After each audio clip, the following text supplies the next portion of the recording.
వాళ్ళు ఏదో చేస్తారని చెప్పేసి ప్రజలు వాళ్ళకి ఓటు వేయడం జరిగింది. చూస్తానే ఉన్నాం. 3వ నెల వస్తుంది. ప్రజెంట్ అయితే ఏమీ చేయలేదు. కానీ వాళ్ళకు కూడా కొంత సమయం ఇవ్వాల్సిన అవసరం ఉంది. 1 సంవత్సరం 2 సంవత్సరాలు చూసిన తర్వాత ఖచ్చితంగా మనం ప్రభుత్వం మీద ఎందుకు చేయరని చెప్పేసి ప్రశ్నించి పరిస్థితి తీసుకుంటాం. చేయిందాం కూడా దగ్గరుండి.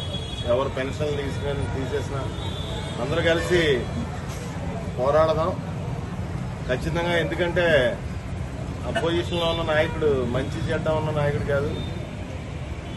బయటికి 4 మంచి మాటలు చెప్పిన కసాయి మనస్తత్వం. ఖచ్చితంగా అందరూ ఐక్యంగా ఉండి, మన కార్యకర్తలు అందరూ ఐక్యంగా ఉండి, ఎవరికి ఏ సమస్య వచ్చినా కృష్ణ గారు ఉన్నారు, నేనున్నాను, మొత్తం అందరూ ఉన్నారు, మన రాజు గారు ఉన్నారు, రమణ గారు ఉన్నారు,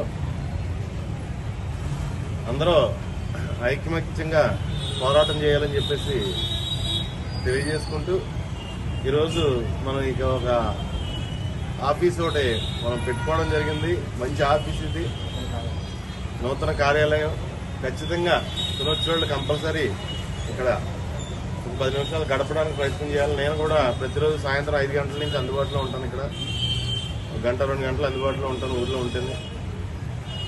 ఖచ్చితంగా అందరూ కలిసిమెలిసి ఉండాలని చెప్పేసి కోరుకుంటూ,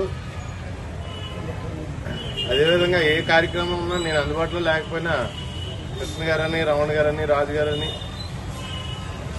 మన నాయకులందరూ అందుబాటులో ఉంటారు.